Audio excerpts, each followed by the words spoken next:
आज हम देश की आज़ादी की लड़ाई में भाग लेने वाले एक ऐसे संगठन के विषय में चर्चा करेंगे जिसने देश की आज़ादी से लेकर देश के नवनिर्माण में अपनी भागीदारी की और आज भी देश के लिए उसके कार्यकर्ता कर्तव्य, समर्पण और अनुशासन की भावना से काम कर रहे हैं। वह देश के लिए आदर्श नागरिकों का निर्माण करते हैं और राष्ट्रीय ध्वज का ध्वज रक्षक कहा जाता है। वह संगठन है सेवादल संगठन।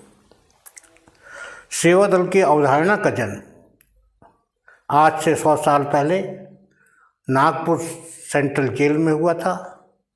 नागपुर में झंडा सत्याग्रह चल रहा था। जमनालाल बजाज के नेतृत्व में, जो शहर कांग्रेस कमेटी नागपुर के अध्यक्ष थे, सिविल लाइन नागपुर में कोई भी व्यक्ति झंडा लेकर के नहीं चल सकता था। शहर कांग्रेस कमेटी के लोग उस ओर बढ़े और गिरफ्तारियाँ देने हुई।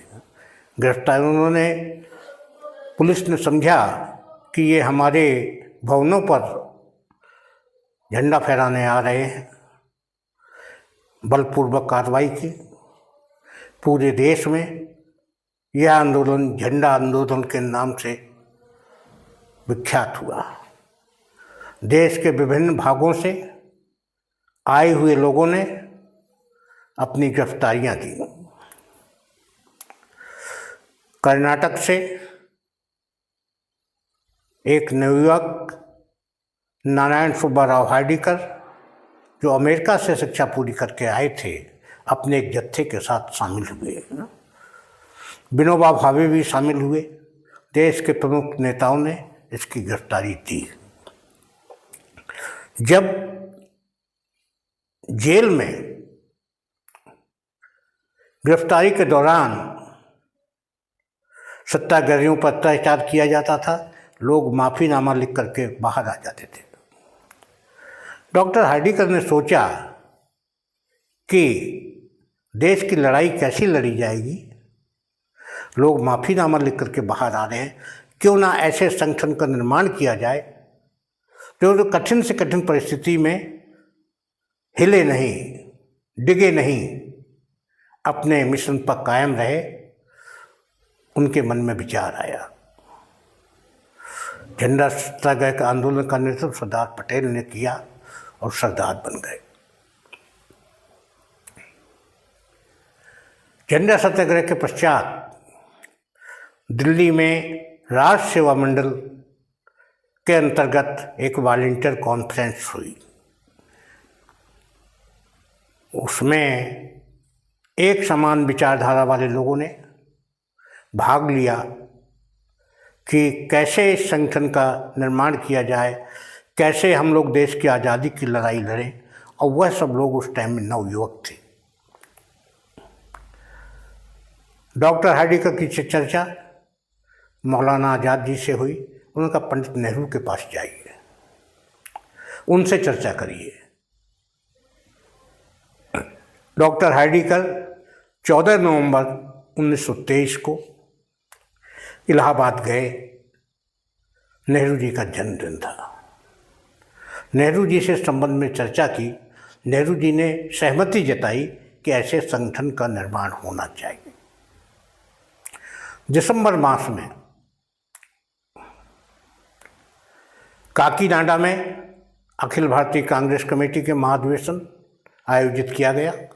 उसी टाइम राष्ट्र सेवा मंडल के अंतर्गत ऑल इंडिया वॉलंटियर कॉन्फ्रेंस का आयोजन किया गया। उस कॉन्फ्रेंस का अध्यक्ष पंडित जवाहरलाल नेहरू को चुना गया।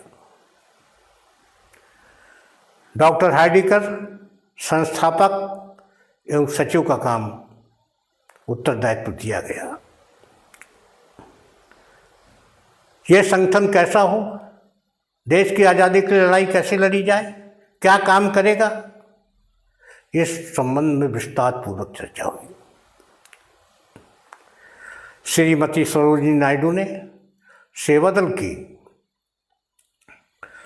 स्थापना का प्रस्ताव कांग्रेस के समक्ष प्रस्तुत किया और कांग्रेस ने उस संगठन को अपने वॉलंटियर संगठन के रूप में मान्यता दे दी।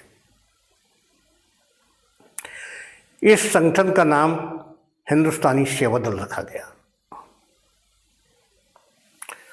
1923 में सेवादल की स्थापना हुई।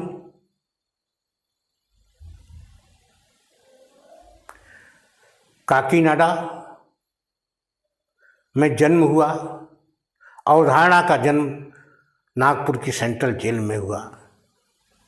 ये दोनों स्थान सेवादल के इतिहास में के मील का पत्थर है। 1924 में बेलगांव कर्नाटक में कांग्रेस का अधिवेशन हुआ।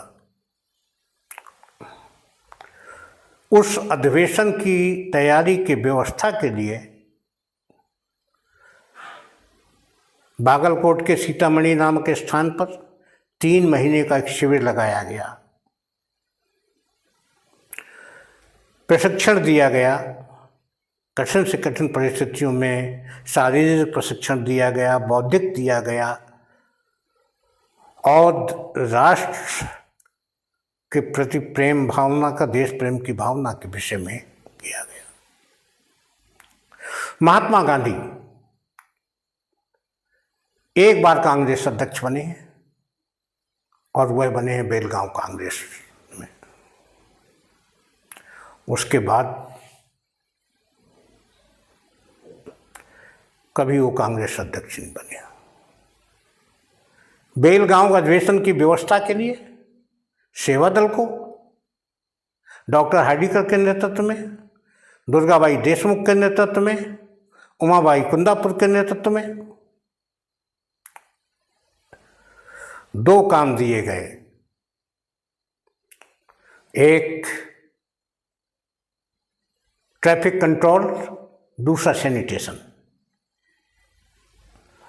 सेवादल ने उस अधिवेशन में अपने काम को भली भांति निभाया। कांग्रेस के समापन समारोह में कांग्रेस अध्यक्ष महात्मा गांधी ने कहा कि हार्डीकर और उनके साथियों ने जितना अच्छा काम किया है, उसकी जितनी तारीफ की जाए वो कम है। अगर इतनी बड़ी भीड़ को नियंत्रित करने का, व्यवस्थित करने का, सफाई व्यवस्था का सेवादल ने जो काम किया है, अगर नहीं किया होता तो अव्यवस्थित हो जाता। इसके लिए मैं उनको धन्यवाद ज्ञापित करता हूँ। उसके बाद देश में सेवादल के कैंप लगने लगे। प्रांतों में वॉलंटियर बोर्ड की स्थापना हुई। पंडित जवाहरलाल नेहरू प्रथम अध्यक्ष थे। संयुक्त प्रांत के सेवादल बोर्ड के भी अध्यक्ष थे। डॉक्टर राजेंद्र प्रसाद बिहार सेवादल बोर्ड के अध्यक्ष थे। सेवादल के अध्यक्षों में मौलाना शौकत अली, टी.सी. गोस्वामी, वी. श्याममूर्ति, नेताजी सुभाष चंद्र बोस ने सेवादल का नेतृत्व किया।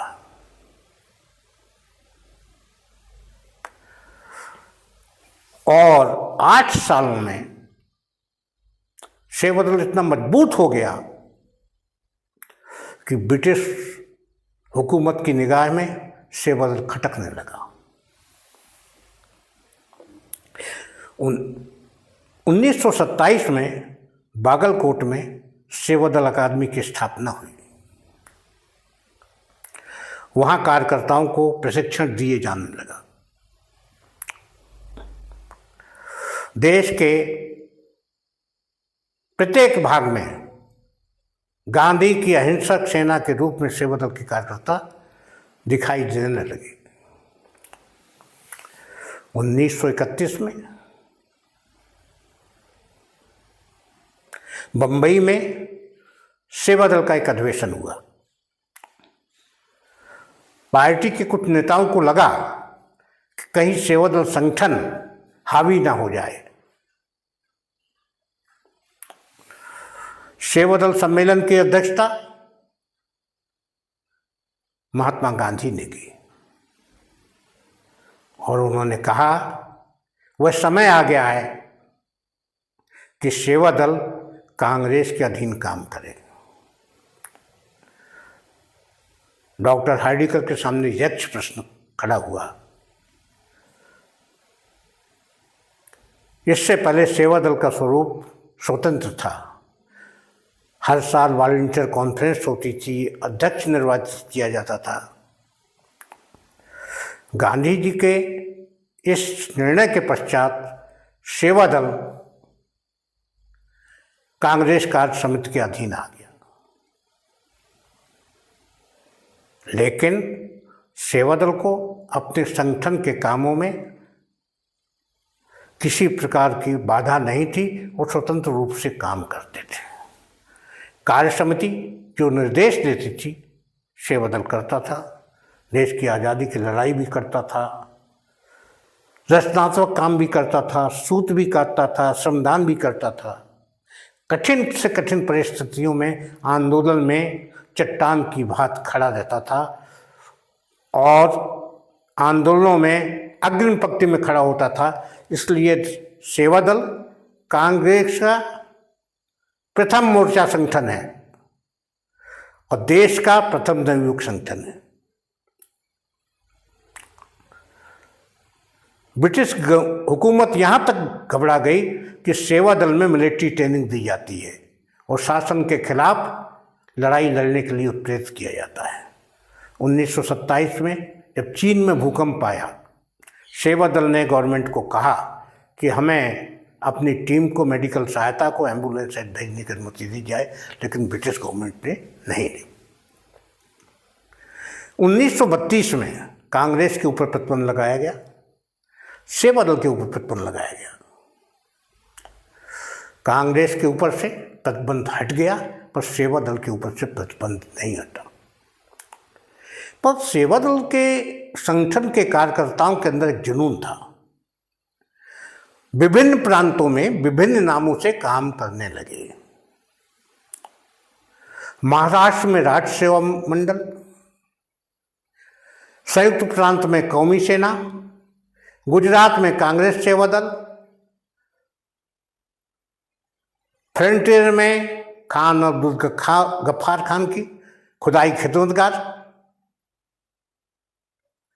इसी प्रकार से पूरे देश में सेवा दल आज़ादी के आंदोलन में अपनी भूमिका निर्वहन करने लगा और जो भी निर्देश होते थे, कांग्रेस के निर्देश होते थे, संगठन के निर्देश होते थे, वो पूरा करता था। देश का सेवा दल संगठन हुबली कर्नाटक से संचालित हुआ करता था और कांग्रेस का मुख्यालय इलाहाबाद हुआ करता था। आज़ादी की लड़ाई लड़ी, विभिन्न आंदोलनों में सेवा दल ने भाग लिया, गोलियां खाई, लाठी खाई। आंधी में, तूफान में सेवा दल मैदान में, सेवा दल कभी डिगा नहीं। वह कांग्रेस के लिए काम करता था, गांधी की अहिंसक सेना कहलाता था। डॉक्टर हार्डिकर उसके मुखिया थे। 1940 में सेवा दल के गठन के लिए आर.एस. पंडित के नेतृत्व में एक कमेटी बनाई गई।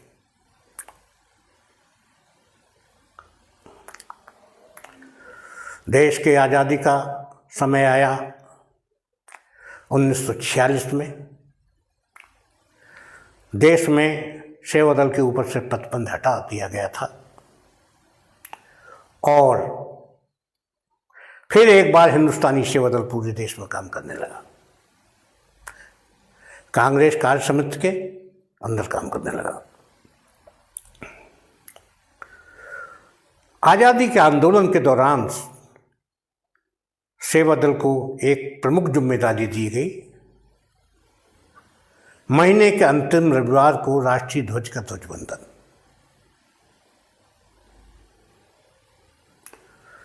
सेवा दल के कार्यकर्ता महीने के अंतिम रविवार को ध्वजवंदन कार्यक्रम आयोजित करते थे।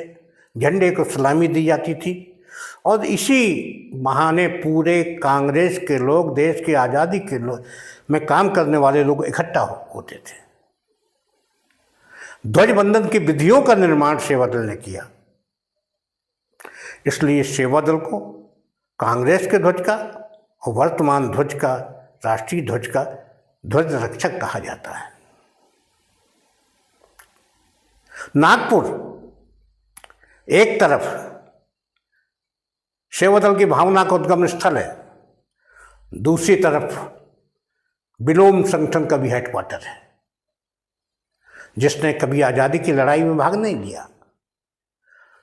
आज़ादी के बाद उसने भारतीय संविधान को नहीं माना, राष्ट्रीय ध्वज को नहीं माना और यहाँ तक कि गांधी की हत्या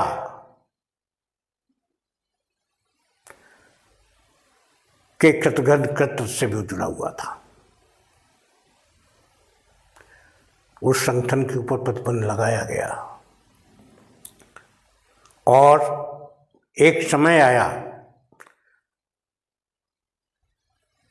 कि उनके मुखिया ने सरकार को एक वचन दिया, भारतीय संविधान को मानेंगे, ध्वज को मानेंगे और कानून के अनुसार, विधि के अनुसार काम करेंगे। उस संगठन से प्रतिबंध हटाया गया।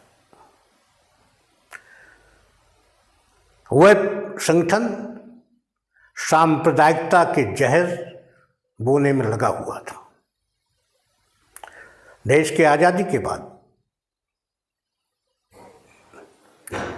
सेवा दल ने देश के नवनिर्माण में भाग लिया।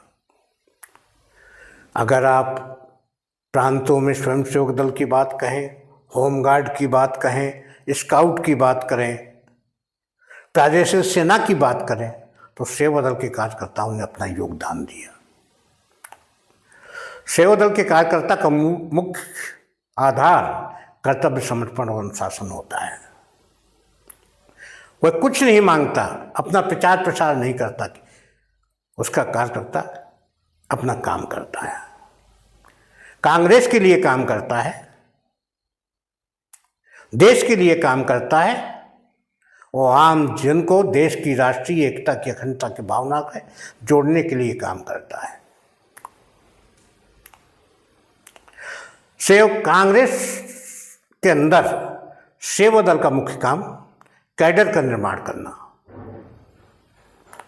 कठिन से कठिन परिस्थिति में कांग्रेस के कार्यक्रमों को लागू करना, अधिवेशनों की व्यवस्था को संपन्न करना। अगर कहा जाए तो सेवा दल कांग्रेस की फौज है, अतिशयोक्ति नहीं होगी। सेवा दल का कार्यकर्ता कभी कुछ नहीं मांगता। आज़ादी के बाद सेवा दल के संस्थापक निष्काम कर्मयोगी पद्म भूषण डॉक्टर एन.एस. हार्डीकर को राज्यसभा में सदस्य मनोनीत किया गया। 1952 से लेकर 1962 तक वो राज्यसभा के सदस्य रहे। उसके बाद उन्होंने कहा ये पद किसी और को दे दिया जाए। सेवा दल ने देश को संपूर्णानंद जैसा मुख्यमंत्री दिया, रविशंकर शुक्ल जैसा मुख्यमंत्री दिया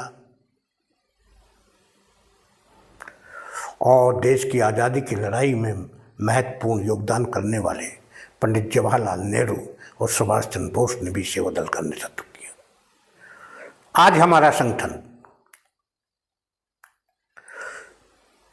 शताब्दी वर्ष में प्रवेश कर गया है। संगठन की व्यवस्था में आमूल चामूल परिवर्तन हुए हैं।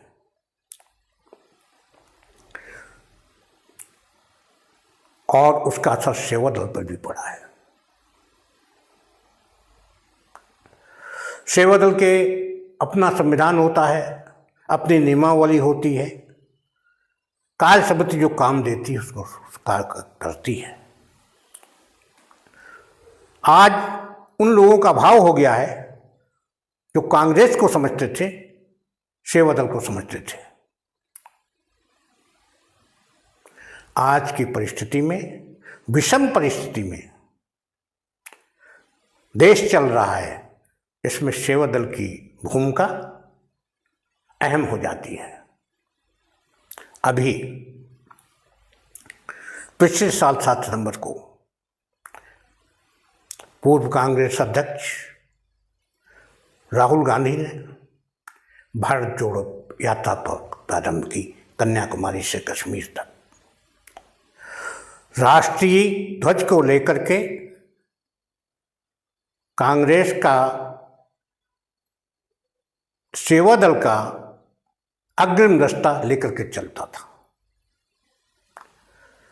ध्वज को लेकर के चलने के बड़े कठिन नियम होते हैं, पर सेवा दल का कार्यकर्ता जब ध्वज परिवर्तन करता था, दूसरे साथी को देता था, तो ध्वज के सम्मान को ध्यान रखा जाता था। भारत सरकार द्वारा निर्धारित की गई ध्वज संहिता का पालन करता था।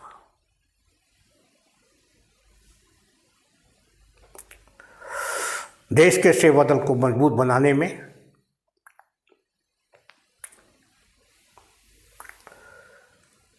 सवाई इनामदार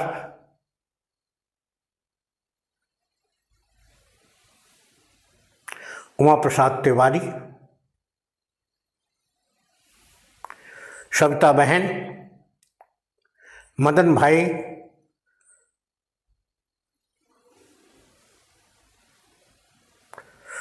नवीन भाई शाह, अमलशील मामा, प्रहलाद यादव, महेंद्र जोशी और आज के मुख्य संगठक लालजी देसाई सेवा दल का नेतृत्व कर रहे हैं। इसके साथ ही साथ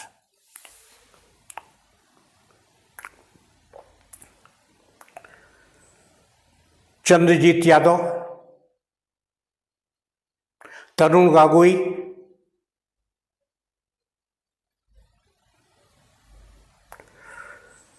राजीव गांधी, जनरल शाहनवाज खान, अरुण नेहरू,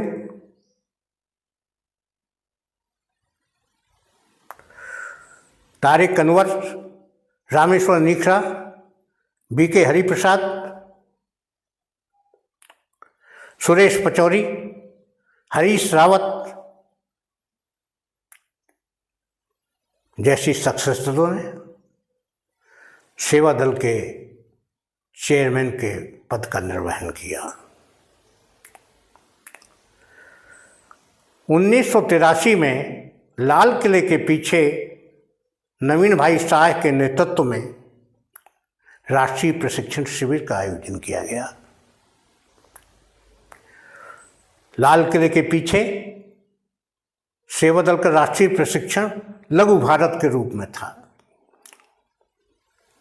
और उस टाइम सेवा दल के member in-charge major general Shahnawaz Khan थे, general secretary in-charge Rajiv Gandhi थे।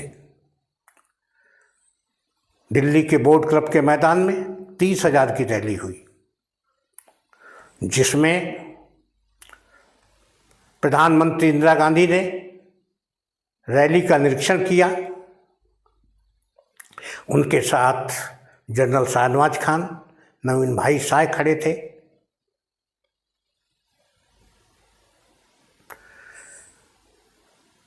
निरीक्षण गाड़ी का चालक के रूप में राजीव गांधी ड्राइविंग कर रहे थे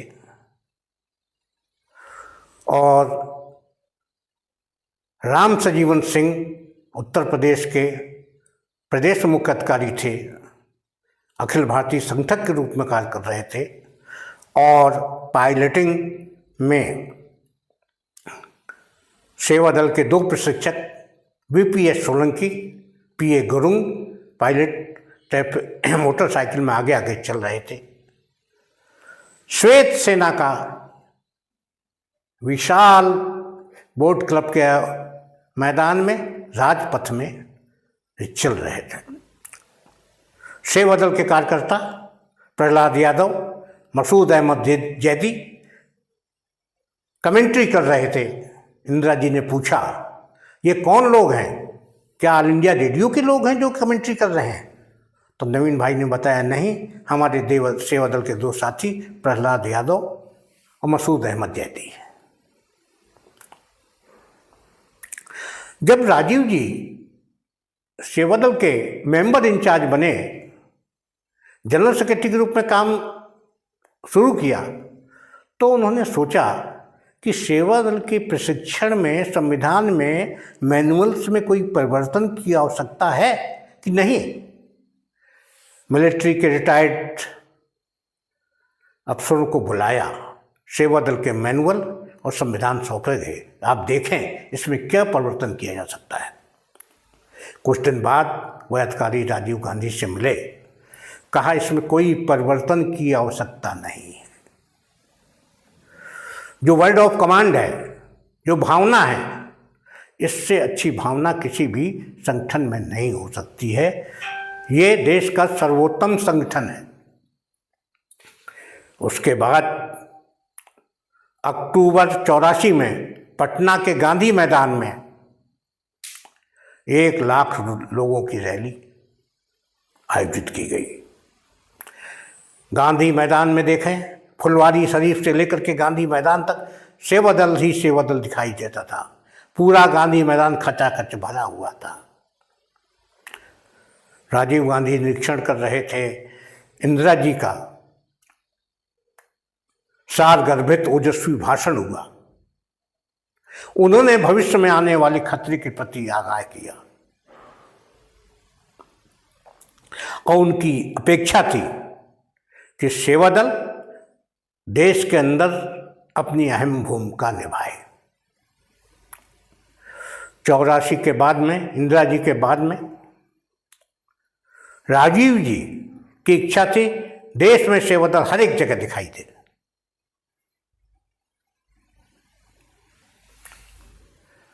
और वो चाहते थे जहां भूकंप हो, त्रासदी हो, कहीं हो, सेवादल दिखाई दे। और वो सेवादल के कार्यक्रमों में ड्रेस पहनकर, गणवेश पहनकर, बैज लगाकर जाते थे। इसी प्रकार इंदिरा जी किया करती थी। इंदिरा जी ने अपने समय सेवादल के हितों की रक्षा के लिए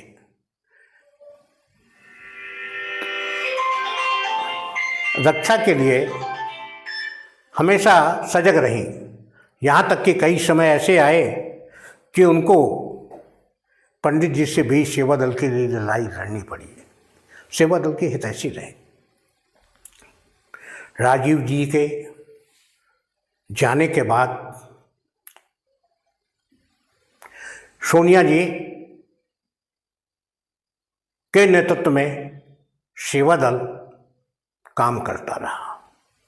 1901, 2001 के 2001 के कांग्रेस के बंगलौर अधिवेशन में सेवादल को अपनी श्वेत सेना कहकर के संबोधित किया। उस टाइम सेवादल के चेयरमैन बी के हरिप्रसाद थे, मुख्य संगठक प्रहलाद यादव थे। जैसे जैसे समय बढ़ता गया, सेवादल की जो लोग थे, लाखों लोग देश में फैले हुए थे, संवाद कम होता गया। इसमें एक अहम भूमिका आती है। सेवादल कांग्रेस का है और कांग्रेस चिंता नहीं करेगी तो कौन करेगा। फौज का नेतृत्व एक जनरल ही संभाल सकता है, प्रशिक्षित आदमी संभाल सकता है। फौज का नेतृत्व अप्रशिक्षित नहीं संभाल सकता है। यह मेरा मानना है। आज सेवादल की विचारधारा को खतरा उत्पन्न हो गया है और जब जब सेवा दल कमज़ोर हुआ है, कांग्रेस कमज़ोर हुई है। आज सेवा दल को ताकत देने की ज़रूरत है। 100 साल पूरे होने के जा रहे हैं, लाखों लोग घरों में बैठे हुए हैं, लेकिन उनसे संपर्क संवाद नहीं हो पा रहा है। अगर कांग्रेस चाहेगी तो 1924 के महासंग्राम में सेवा दल एक ताकत के रूप में उभरेगा। कांग्रेस अध्यक्ष मल्लिकार्जुन खड़गे जी, हमारी चेयरपर्सन सोनिया गांधी जी, हमारे पूर्व अध्यक्ष राहुल गांधी जी के नेतृत्व में सेवा दल आज़ादी की लड़ाई की तरह खड़ा होगा। पर सेवा दल की चिंता करने का विषय कांग्रेस का है। 1976 से पहले सेवा दल ना कोई पार्टी का चुनाव लड़ता था, न टिकट मांगता था, न कुछ करता था। कांग्रेस अपने आप ही सेवा दल को मनोनीत करती थी। जैसे जैसे समय बदलता गया, लोगों की सोच में परिवर्तन आता गया। आज सेवा दल के संगठनात्मक कामों में भी हस्तक्षेप होने लगा है, जिससे सेवा दल के अस्तित्व का खतरा उत्पन्न हो गया है। आज जरूरत है सेवा दल को पुनर्गठित करने की। आज जरूरत है राहुल गांधी को ताकत देने की। आज जरूरत है मल्लिकार्जुन खड़गे जी के नेतृत्व में सेवा दल की सेना, उस गांधी की अहिंसक सेना को जिंदा करने की। इसके लिए मेरा मानना है कि कांग्रेस जिसमें सेवा दल को आह्वान करेगी, लाखों लोग, 80 साल का बूढ़ा भी अपने कंधे में झोला टांग करके कांग्रेस का झंडा लेकर के आगे आ जाएगा और देश कांग्रेसमय हो जाएगा। इन्हीं शब्दों को विराम देता हूँ। जय हिंद, वंदे मातरम।